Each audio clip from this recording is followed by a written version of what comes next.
જય ગુરુદેવ. જય ગુરુદેવ બાપુ, જય ગુરુદેવ. જય ગુરુદેવ. બાપુ, હા હા, બોલો બોલો. વચન એટલે શું હા અને વચન કેટલા છે? હા. વચન ને અર્થાર્થ વચન એટલે શું?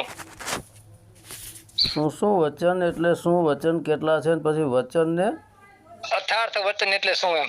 ઠેક. વચન એટલે શું, વચન કેટલા છે, વચન અને યથાર્થ વચન એટલે શું એમ?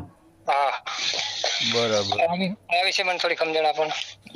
પણ ભગત, તમે તો અનેક પ્રશ્નો કરી ચૂક્યા છો, હજી તમને સમજણ નથી આવી? સમજણ તો આવી ગઈ, પણ બાપુ મને જાણવાની જખ ના બહુ એમ. સારું, તો ધ્યાનથી સાંભળજો છેલ્લે સુધી. તો હવે ભગત, આ ઓડિયો છેલ્લે સુધી સાંભળજો તો જ સમજાવજો.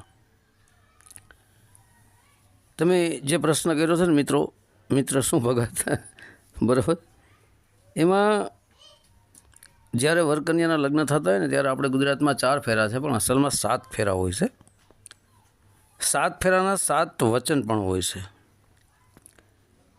જે પહેલું વચન છે પહેલા ફેરાનું, આ વચનમાં કન્યા વર પાસેથી વચન માગે છે કે ધાર્મિક કાર્ય કરે, કોઈ વ્રત ઉપવાસ કરે કે પછી તીર્થયાત્રા કરે, તેમાં તેને સાથે રાખશે.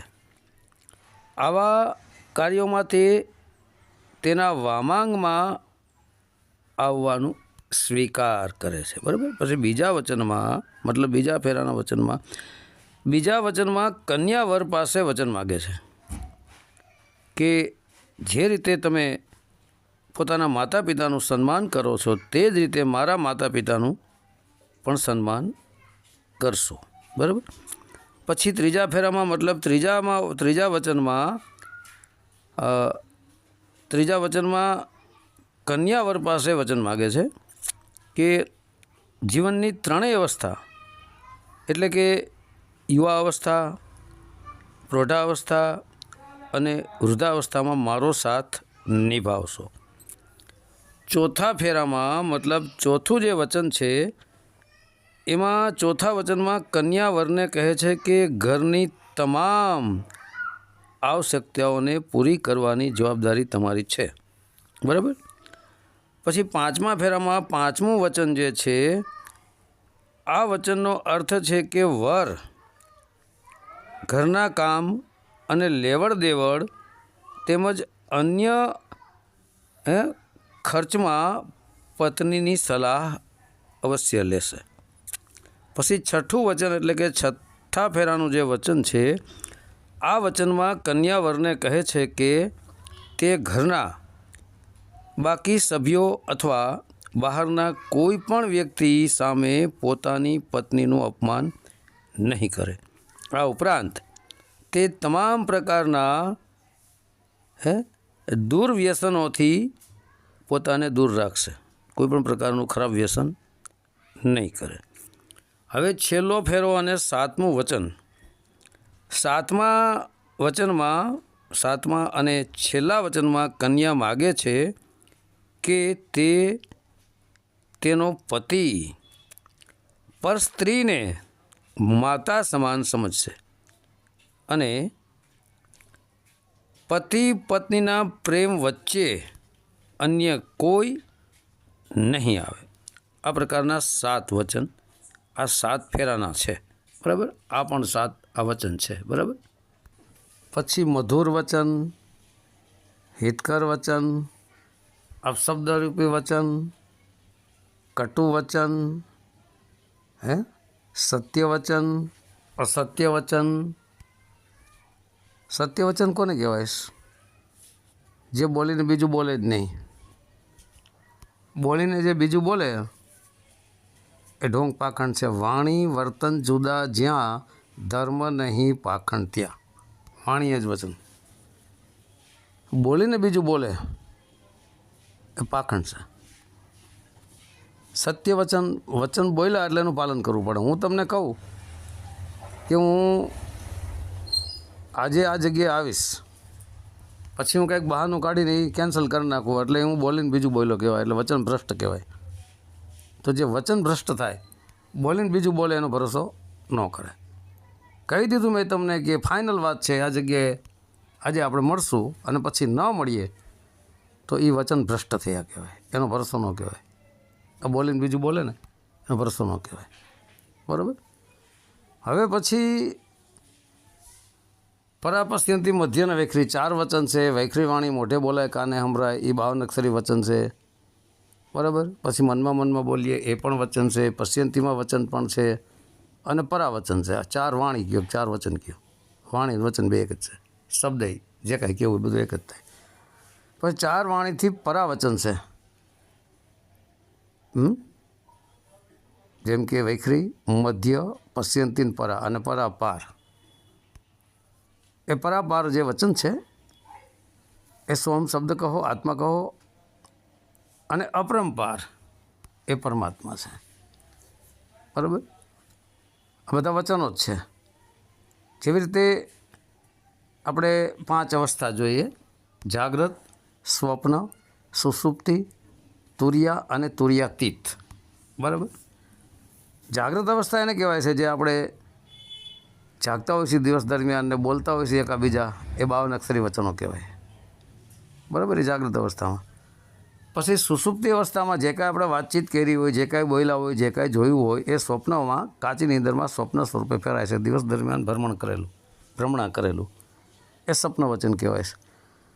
પછી સુષુપ્તિ જે વચન છે, જ્યારે આપણે ગાઢ નીંદરમાં, ઊંડી નીંદરમાં સૂઈ ગયા હોય છે, બરાબર, ત્યારે આ જાગૃત વચનમાં જે કાંઈ બોલ્યા હોય છે, સ્વપ્નમાં જે કાંઈ વચનો આપણે વાતચીત કરતા હોય છે, જોતા હોય છે, બોલતા હોય છે, એ બધું ચિત્તની અંદર વિલીન થઈ જાય. ચિત્ત શાંત થઈ જાય. ચિત્તમાં આ 2 વચન વયા જાય, જાગૃત વચન અને સ્વપ્ન વચન. એ 2 ચિત્તમાં વિલીન થઈ જાય એટલે સુષુપ્તિ વચન થયું. એ ચિત્તમાં વિલીન થઈ જાય. પછી એ ચિત્તમાંથી ફરી સંકલ્પ વિકલ્પ શરૂ થાય અને આ સ્વપ્ન અવસ્થામાં આવીને જાગૃત સ્વપ્ન અવસ્થામાં જે વિચાર વચન કહેવાય છે, એ પછી સુષુપ્તમાં સંકલ્પ વિકલ્પ થાય અને વિચારમાં આવે ને વિચારમાંથી પછી વૈખરી વાણી દ્વારા એ વચન બહાર પડે. બરાબર. એ સુષુપ્તિ અવસ્થા. સુષુપ્તિ અવસ્થામાં સમાન, અપાન, વ્યાન, ઉદાન ને પ્રાણ, 5 પ્રાણ જાગતા હોય છે. શ્વાસોશ્વાસની ક્રિયા જાગતી હોય છે. સોમ શબ્દ જાગતો હોય છે. આત્મા જાગતો હોય છે. બરાબર. તો આ સવારે આપણે ઉઠીને કહીશ કે મીઠી નીંદર માણી, એ ફરી પાછી બધી ક્રિયા શરૂ થઈ જાય છે. એ પરાવચન છે. આ જે વિલીન થઈ ગયું હતું ચોથું વચન પરાવચન છે. એને તુરિયા કહેવામાં આવે છે. પરાવચનને તુરિયા. પરાવચન જે નીકળે છે ને પ્રગટ કરનારો, એ આત્મા છે. એને ચોથું પદ કહેવાય છે. જાગ્રત, સ્વપ્ન, સુષુપ્ત, તુરિયા, ચોથું પદ. પછી તુરિયાતીત એ 5મું પદ છે. પિતા પરમાત્મા છે. આવે ના જાવે, વધે ના ઘટે, જન્મે ના મરે, જેમાં કોઈ બદલાવ નથી આવતો, સ્થિર છે એક જગ્યાએ, કે આવતા નથી કે જતા નથી. એ 5મું પદ છે તુરિયાતીત. તુરિયાતીત એટલે તુરિયાથી પાર, તુરિયાથી પણ ઉપર. ચોથું પદ આત્મા છે. આત્માથી ઉપર પરમાત્મા. આત્મા અને પરમાત્મામાં ખૂબ જ ફરક છે. આત્મા જ પરમાત્મા કોઈ દિવસ ન કહેવાય. પરમાત્માને શુદ્ધાત્મા કહેવાય છે ને આત્માને મલિન આત્મા કહેવાય છે. મલિન આત્મા એટલા માટે એને મલિન આત્મા ઉપર 5 આવરણો આવી ગયા છે: કામ, ક્રોધ, લોભ, મદ, મોહ. અને આવરણો ન હટે ત્યાં સુધી એ શુદ્ધાત્મા બનતો નથી. બરાબર. પછી 52 અક્ષરી વચન વૈખરી વાણી દ્વારા બોલાય. 52 અક્ષરી વચન. બરાબર. 52 અક્ષરી વચન ચેતન મન દ્વારા બોલાય છે. બરાબર. પછી 52 અક્ષરી વચનને જે પ્રગટ કરે છે એ સોહમ શબ્દરૂપી સ્થૂળતા પ્રગટ કરે છે. મનચિત બુદ્ધિ અહંકારનો સહારો લઈને અને અવચેતન મનના જરીએ, અવચેતન મનમાંથી સંકલ્પ વિકલ્પ ઉઠે છે. મનચિત્ત બુદ્ધિ અહંકારમાં જે મન આવે છે ને એને અવચેતન મન કહેવાય છે. જ્યાંથી સંકલ્પ વિકલ્પો શરૂ થાય છે. સંકલ્પ વિકલ્પ શરૂ કરી અને પછી એ આ ચેતન મનને આપી દે છે. ચેતન મન બાયણે માયા વિચારોને પ્રગટ કરે છે. બરાબર. એ ચેતન મન ને અવચેતન મનમાં ફરક છે. બાયણે જે બધું જોઈ રહ્યા છે એ ચેતન મન છે અને અવચેતન મનમાંથી માત્ર સંકલ્પ વિકલ્પ વચન પ્રગટ થાય છે. બરાબર. હવે સોહમ શબ્દને પણ વચન કહેવાય છે. પછી સોહમ શબ્દથી ઉપર આત્મરૂપી વચન છે. બરાબર. એક તો આ 52 અક્ષરી વચન 1, સોહમ શબ્દ વચન 2, આત્મરૂપી વચન 3, બરાબર. અને આત્માથી ઉપર પરમાત્મા રૂપી જે નિવચન છે, જ્યાં વચન છે જ નહીં. વચન કહેતા વાણી, વાણી કહેતા શબ્દ, જ્યાં શબ્દો પણ નથી, ખતમ, કોઈ ચીજ નથી રહેતું, બરાબર. શબ્દ કહું તો શબ્દ હું નહીં, શબ્દ હે માયા કી છાઈ.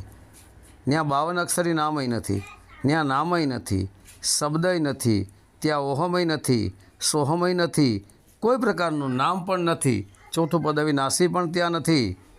એ પંચમ પદમાં ચોથું પદ અવિનાશી આત્મા પંચમ પદમાં વિલીન થઈ જઈશ. પંચમ વચન, જેને નિવચન કહેવાય, જે વચન છે જ નહીં. આ તો બોલવા માટે કહે, જે નિ શબ્દ છે, જ્યાં શબ્દો છે જ નહીં. નિર્વાણી છે, જ્યાં વાણી છે જ નહીં. અકેહ છે, જે કહેવામાં આવતો નથી. અલેખ છે, જે લખવામાં આવતો નથી. એ આ આત્મા જે છે એ પરાવચનથી ઉપર પાર છે. જાગૃત, સ્વપ્ન, સુષુપ્તિ, તુરિયા, જેની ઉપર ચોથું પદ કીધું, પાંચમું પદ પરમાત્મા છે. પછી જેમ કે પરાપરથી મધ્યને વૈખરી, એ પરાપાર વચન છે.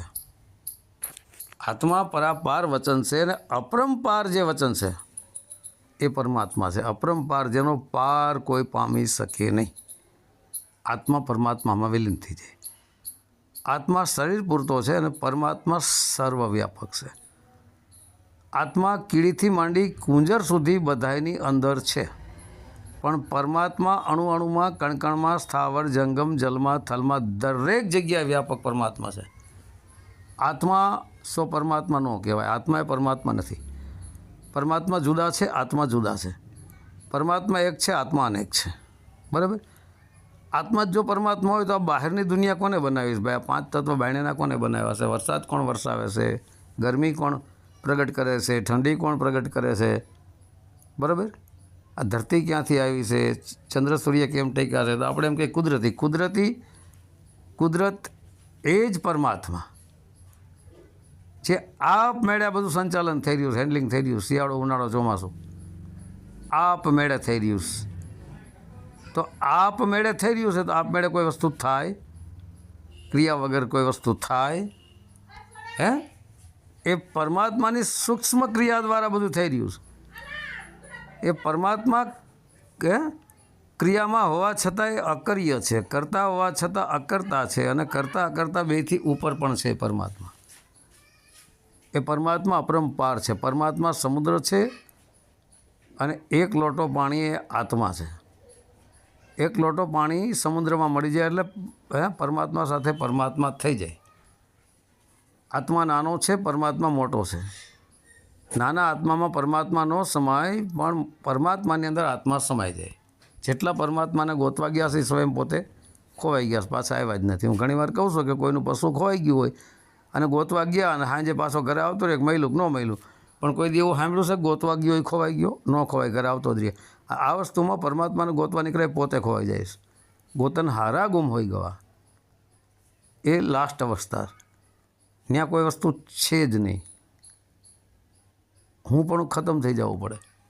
હું એક મિથ્યા અહંકાર પણ ખતમ, અને હું આત્મા પણ કાંઈ નથી. અખિલ બ્રહ્માંડમાં એક જ તું શ્રીહરિ. હું નહીં તું, હું નહીં તું, એક જ બ્રહ્માંડમાં શ્રીહરિ.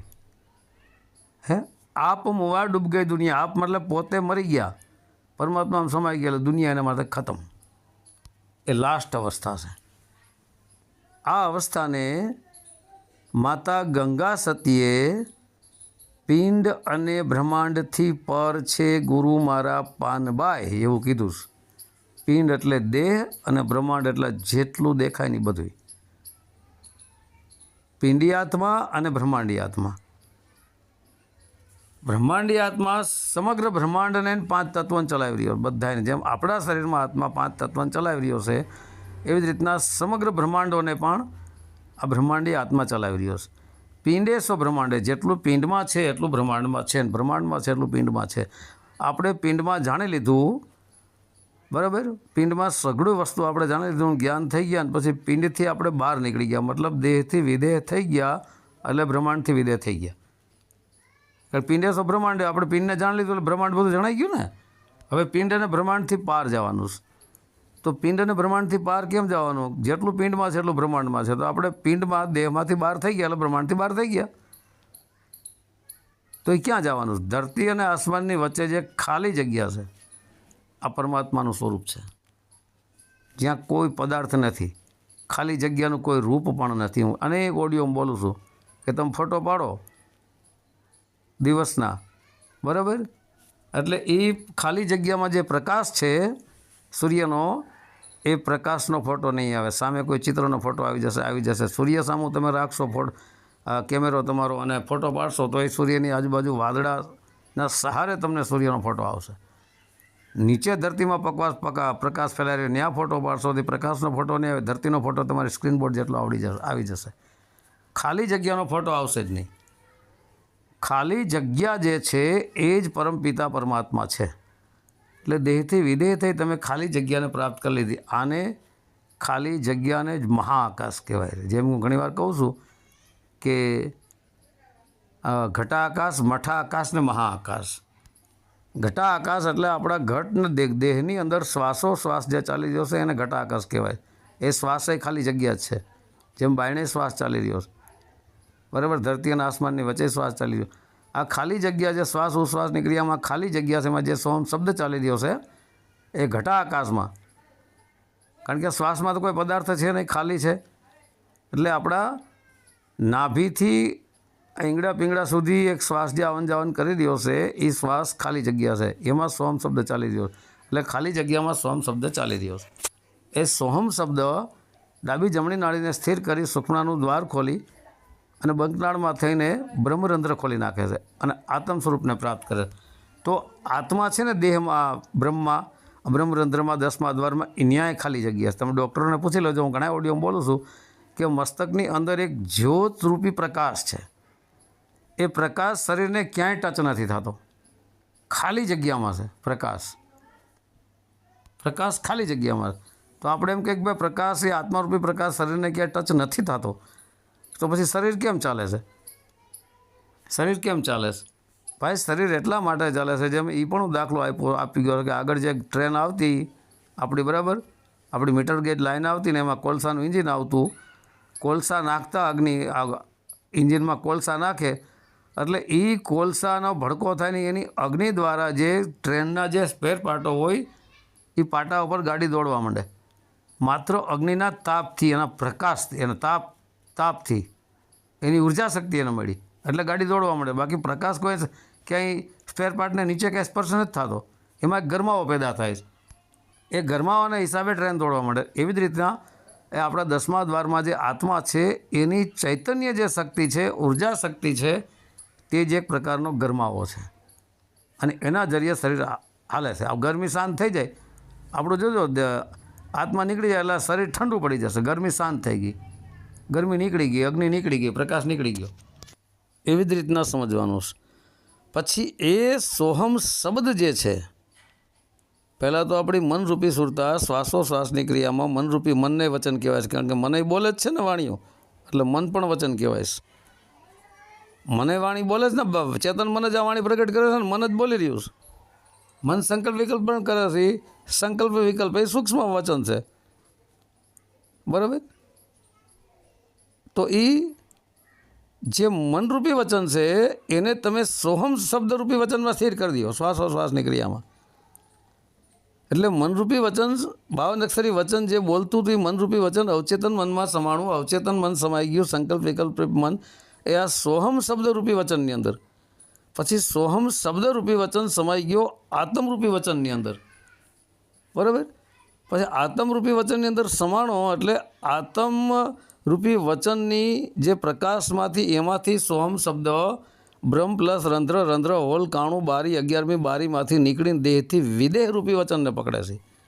એ 7મું વચન છે, દેહથી વિદેહ. એનું 8મું પરમ શૂન્ય પણ કહું છું. જે દેહથી વિદેહ.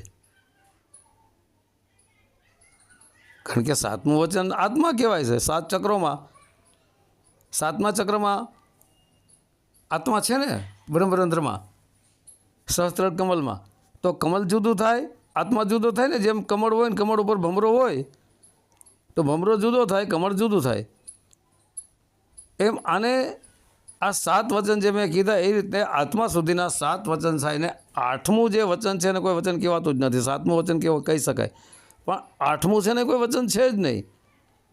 એ નિર્વિકલ્પ વચન છે, જ્યાં કોઈ કલ્પના પણ ભોગતી નથી, જ્યાં શબ્દય નથી, વાણી નથી. હું કીધું એમ નિર્વાણી છે, શબ્દોય નથી, કાંઈ છે જ નહીં. પ્રકાશ એ પ્રકાશ, એ વચન. બરાબર. એક વચન સોહમ શબ્દ છે, આત્માને વચન કહેવાય છે. મનરૂપી વચન દ્વારા તમે સોહમ શબ્દરૂપી વચનમાં સ્થિર થયા. સોહમ શબ્દ વચન આત્મરૂપી વચનમાં સ્થિર થયું. પછી આત્મરૂપી વચન એને ગંગા સતી માતાએ વચન કીધું છે. સોહમ શબ્દને વચન કીધો છે, આત્માને વચન કીધો છે. આ આત્માને ગંગા સતી માતાએ વચન કીધું છે ને યથારથ જે વચન છે, યથારથ. યથારથ એટલે જેમ છે તેમ, વધે નહીં, ઘટે નહીં, આવે નહીં, જાવે નહીં, જન્મે નહીં, મરે નહીં. એ યથારથ વચન છે. યથારથ વચન જે છે એ પિંડ અને બ્રહ્માંડથી પર છે. ગુરુ મારા કે પાનભાઈ એ ગુરુ છે. યથારથ વચન એ ગુરુ છે. યથારથ વચન એ જેમ છે તેમ, જેમાં કોઈ પરિવર્તન થતું નથી, જન્મતો નથી, મળતો નથી, આવતો નથી, જાતો નથી. એ પિંડ અને બ્રહ્માંડથી છે પાર. એનો દેખાડું તમને દેશની. આ માતા ગંગા સતીએ દેહમાં ધ્યાન ધરાવીને પછી દેહથી ધીરે ધીરે વિદેહ કરીને ધરતી અને આસમાનની વચ્ચે ધ્યાન પકડાવી દીધું. માતા ગંગા સતીએ પાનબાઈ માતાને આ દેહથી, તેનો દેખાડું તમને દેશ. કયો દેશ છે? ધરતી અને આસમાનની વચ્ચેનો દેશ છે. ન્યા માતા ગંગા સતીએ ધ્યાન સ્થિર કરવાનું બતાવી દીધું. કઈ જગ્યાએ ધ્યાન સ્થિર કરવું, શું કરવું. પણ સર્વપ્રથમ તો અભ્યાસ કરતાં કરતાં કરતાં કરતાં આગળ વધવાનું કહે છે. અને એ બ્રહ્મના દર્શન થઈ ગયા હતા માતા પાનબાઈને ગંગા સતી માતાના જ્ઞાન દ્વારા. એ બ્રહ્મ એ સર્વવ્યાપક બ્રહ્મ કીધો છે. આત્માથી ઉપર બ્રહ્મ છે. આત્માથી ઉપર સર્વવ્યાપક પરમપિતા પરમાત્મા બ્રહ્મ છે. બરાબર. તો આત્માને ઓળખા પછી જ પરમાત્માને જાણી શકીએ. બધાય સંતોએ કીધું છે કે આત્માને ઓળખા વિના લક્ષ 84 નહીં મટે. બરાબર. બ્રહ્મણાને ભાંગ્યા વિના ભાવના ફેરા નહીં મીટે. આત્મ તત્વ ચિહ્નોને નહીં તબલક સાધના સર્વે જૂઠી. બધાય સંતોએ આત્માની વાત કરી છે. આત્મ અવસ્થાને પ્રાપ્ત કરી પછી બધા સંતો પરમપિતા પરમાત્મા વચનને પ્રાપ્ત કરી ચૂક્યા છે. નરસિંહ મહેતા કહે છે ને કે આત્મા તત્વ ચિહ્નો, આત્મ તત્વ જબલક ચિહ્નો નહીં, તબલક સાધના સર્વે જૂઠી. બરાબર. એટલે આત્મા તત્વને ચિહ્ન પછી અમે કીધું, ખબર પડી ગઈ. બરાબર. કે અખિલ બ્રહ્માંડમાં એક જ તું શ્રી હરિ, અનંત નામે ભાસે, જુજવે અનંત નામે. કીધું ને એક જ તું શ્રી હરિ. એટલે હું આત્મા ખતમ, આત્મા દ્વારા શ્રી હરિ. તું ને જોઈ ગયા, ખબર પડી ગઈ. સર્વવ્યાપક તું જ છો અખિલ બ્રહ્માંડમાં. બધે તું નો તું જ. તો હું અને તુંમાં ફરક પડ્યો કે નહીં? હું એ આત્મા તરફ વિચારો છે ને તું એ પરમાત્મા. તો એ જ છે. આ સીધો ને સરળ હિસાબ છે, પણ સ્ટેપ બાય સ્ટેપ આમાં હાલવું પડે છે. બરાબર. પરમપિતા પરમાત્મા એ અપરંપાર છે. આત્માને જાણ્યા પછી જે અવસ્થાએ આપણે પહોંચી શકીએ છીએ ને એ અવસ્થાને પ્રાપ્ત કરી લઈ એટલે ત્યાં જોતા, સાંભળતા ને બોલતા બંધ થઈ જાય. પોતાની મસ્તી મારી હશે. ત્યાં બીજું કાંઈ છે જ નહીં. એટલે જ એટલા માટે જ ભીખા સાહેબ એ કહે છે કે ભીખા બાત અગમ કી કંસુનન મેં નાહી, જો કહે સો જાને નહીં, જાને સો કહે નહીં. એ જ અગમ અગોચર પરમાત્મા છે. એના વિશેની વાત છે. એ આત્માને જાણ્યા પછી આત્માએ પરમાત્માનો અનુભવ કરે છે. ઘણી વાણી હું બોલું છું, સચ્ચિત આનંદ. સત્ય આત્મા છે, ચિત્ત એ સુરતા છે ને આનંદ એ પરમાત્મા છે. ત્યાં આનંદ ही આનંદ છે. એટલે તો સતારદાસ બાપુ કહે છે કે મુझे मेरी मस्ती कहाँ लेके आई, जहाँ मेरे अपने सिवा कुछ नहीं. કે હવે હું જ છું, કારણ કે હું તુંમાં મળી ગયો એટલે હું જ છું ને. એમ અલખ કે અમલ પર ચડે યોગીઓ કો, જણાએ તરણ સમ જગત વાસતા. અલખ કે અમલ પર, અલખ જ પરમાત્મા તરફ વિચારો છે. આત્મા પરમાત્મા એના અમલ પર, અલખ કે અમલ પર. તો અલખ એ આત્મા, અલખ કે અમલ પર એટલે અલખની એના અમલ પર એટલે જે પરમાત્માનો અમલ નશો છે પર એટલે આત્માથી પર પરમાત્મા ચડે યોગી ગઈ. ત્યારે જણાય તરણસમ જગત બાદશાહી. બાકી આત્મા તો આવન જાવન કરે છે પરમાત્મા તો આવે ના જાવે, વધે ના ઘટે, જન્મે ના મરે.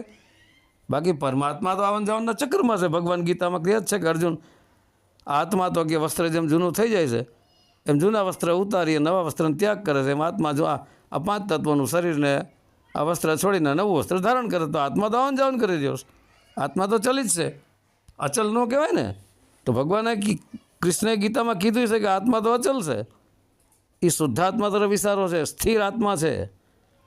સ્થિર હોવા છતાં બધું કરી રહ્યો છે. જેમ આપણી માથે પાવરફુલ યંત્ર ફરતું હોય, એક ફૂલ ફરતું એટલે સ્થિર લાગે. સ્થિર હોવા છતાં એ ચાલુ છે, ચાલુ હોવા છતાં સ્થિર છે કે નહીં, કરતા હોવા છતાં કરતા છે, કરતા હોવા છતાં કરતા છે કે નહીં. એ રીતે સમજવાનું. શુદ્ધાત્મા તરફ ઇશારો કર્યો ભગવાને કે આ તમે જે ખાલી જગ્યામાં અગ્નિ હરગાવો, તલવારું મારો, પાણી નાખો, ભીંજાતું નથી, તલવારથી કપાતું નથી, અગ્નિથી બળતું નથી, પવન હાલી જો એને હુકી ન વાગે. એ આ દેહથી વિદેહ જે આત્મા છે, પરમાત્મા રૂપી શુદ્ધાત્મા, એના તરફ ઇશારો કરવામાં આવે. એને જ માતા ગંગા સતીએ પિંડને બ્રહ્માંડથી પર કીધું. બાકી આત્મા તો પિંડમાં છે, તો પિંડને બ્રહ્માંડથી પર ગુરુ કેમ કીધો? આત્મા તો પિંડમાં છે, હે ને, બ્રહ્માંડમાં આત્મા છે, પિંડને બ્રહ્માંડથી ઉપર કીધો છે ગુરુ. એ ગુરુ એ જ પરમપિતા પરમાત્મા છે. આ વાતો કાંઈ નથી થાય એમ. આ સ્ટેપ બાય સ્ટેપ હાલવું પડે. જે હાલે એને ખબર પડે કે આત્માથી ઉપર પરમાત્મા કોઈ જુદી હસ્તી છે. બધું આખી દુનિયા બનાવનાર જુદો છે. આપણે જ આત્મસો પરમાત્મ હોય તો આપણે બધું કંઈ એમ થઈ ન શકે. આપણે જ આત્મસો પરમાત્મ હોય તો આપણી અંદર પરમાત્મા હોય તો આ નાની નાની દીકરીને આબરૂ લૂંટાય છે, ખૂન ખરાબા, ભ્રષ્ટાચાર, દારૂ, જુગાર, ઝઘડા, છલ, કપટ, વાદ વિવાદ, ખૂન ખરાબા, શું પરમાત્મા આપણી અંદર બહેન આવું કરાવે છે? કોઈ દી ન કરાવે પરમાત્મા આવું. પરમાત્મા દેહમાં નથી, દેહથી વિદેહ છે. પરમાત્મા સ્થિર છે, કરતાઓ છતાં કરતા છે, ને કરતાઓ છતાં કરતા છે. આ બધું જે કરી રહ્યો છે આત્માની સુરતા દ્વારા અને મનના જરીએ થઈ રહ્યું છે. આ બધું કરાવનારું મન છે, મનની કલ્પનાઓ દ્વારા. આત્મા એનો સપોર્ટર છે. મન હાલી રહ્યું સુરતાની શક્તિથી, સુરતા હાલી રહી છે આત્માની શક્તિથી. તો આત્મા સપોર્ટર તો થયો જ ને. આત્મા સપોર્ટર છે, સાથ સહકાર આપે છે. એટલા માટે આત્માને ચોરસના ચક્કરમાં સુરતાની વાહમાં ભટકવું પડે. સુરત ફસી સંસાર મેં તાંસે પડ ગઈ દૂર, સુરત બાંધ સ્થિર કરો આઠો પર હજુર. કારણ કે આત્માની સુરતા ફસાઈ ગઈ સંસારમાં, ત્યારથી પરમાત્માથી એની દૂરી થઈ ગઈ છે. હવે આત્માની સુરતા તમે પરમાત્મા તરફ ઉપર ઉઠાવી લ્યો એટલે તમે પરમાત્મા સ્વરૂપ બની જાઓ. કારણ કે આત્મ સો પરમાત્મા ન કહેવાય. હમે શબ્દ હમાય હમસે બિન ઓર કશું નહીં. બરાબર. 52 અક્ષર શબ્દને પ્રગટ કોણ કરે? આત્મા. 52 અક્ષરી શબ્દોને પ્રગટ સરવાળે ક્યાંથી થાય છે? આત્મા શરીરમાં ન હોય તો બોલાય? હવે આત્માની શક્તિ આવી સુરતા પાસે. બરાબર. પછી સુરતાએ 3 ગુણનો સહારો લીધો. 3 ગુણ દ્વારા 5 તત્વોનો સહારો લીધો. હોઠ, કંઠ, જીભનો સહારો લઈને ત્યારે આ બોલાય છે ને, આત્મા ત્યારે બોલે છે ને. તો 52 અક્ષરી શબ્દોને પેદા કરનારો તો આત્મા જ છે ને. 52 અક્ષરી શબ્દોને પ્રગટ કરનારો સરવાળે આત્મા જ છે. આત્મા ન હોય તો આપણે 52 અક્ષર શબ્દો બોલી ન શકીએ. તો 52 અક્ષરી શબ્દો પ્રગટ કરે છે આત્મા. તો આત્માની અંદર છે 52 અક્ષર શબ્દો. એ તો સાબિત થયું ને. જેવી રીતે કોઈ પરણેલી દીકરી હોય અને એના પેટમાં ગર્ભધારણ થાય તો જ એ બચ્ચાને જન્મ આપી શકે ને. ગર્ભધારણ થાય તો જ 9 માસે કે 9 માસને 2-4 દિવસે એ બાળકને જન્મ આપી શકે ને. એ ગર્ભવતી એ પરણેલી દીકરીના પેટમાં બાળક જ ન હોય તો જન્મ કેવી રીતે આપે? આ વાત ફાઇનલ સમજાણી ભગત? તો કહેવાનો મારો મુદ્દો એમ છે કે આત્માની અંદર 52 અક્ષર છે તો જ પેદા કરે ને. એટલે આત્મા 52 થી 12 તો નો જ કહેવાય. 52 અક્ષરથી ઉપર ખરો. એ 52 અક્ષરને પેદા કરનારો ખરો. પણ પરમાત્મા જે છે એ 52 થી 12 છે. હું ઘણી વાણીઓમાંની વ્યાખ્યા કરી ગયો છું. બોલે, બોલાવે, સબગટ બોલે. બોલે અને બોલાવે ને સબગટ બોલે. આત્મા બોલી રહ્યો પણ બોલે 52 થી 12. 52 થી 12 છે ને પરમાત્મા છે. અને 52 થી 12 એ સોહમ શબ્દ કહેવાય છે. સો એ પરમાત્મા છે ને હમ એ આત્મા છે. સોહમ શબ્દ આત્મા પરમાત્માનું મિલન છે. સો શબ્દ ક્યાંથી આવી રહ્યો છે? બહારથી. તો પરમાત્મા બહાર થયો કે નહીં? હમ શબ્દ ક્યાંથી બહાર જઈ રહ્યો છે? શરીરમાંથી. એટલે હમરૂપી આત્મા શરીરમાં થયો ને. એટલે સો જે શબ્દ છે આ સો શબ્દ એ પરમાત્મા છે. સોની પાછળ ઓ લાગે છે. હું ઘણા ઓડિયોમાંની વ્યાખ્યા કરી ગયો. ઓની પાછળ અ અને લાસ્ટમાં અક્ષરો પણ ખતમ. ત્યાં શબ્દ નથી.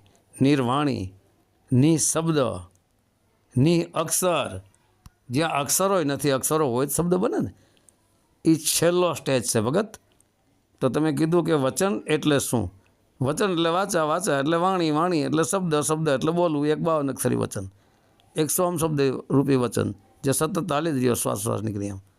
એક આત્મારૂપી વચન, એક પરમાત્મા રૂપી નહીં વચન, જે વચન શબ્દ બબ્દો કાંઈ છે જ નહીં.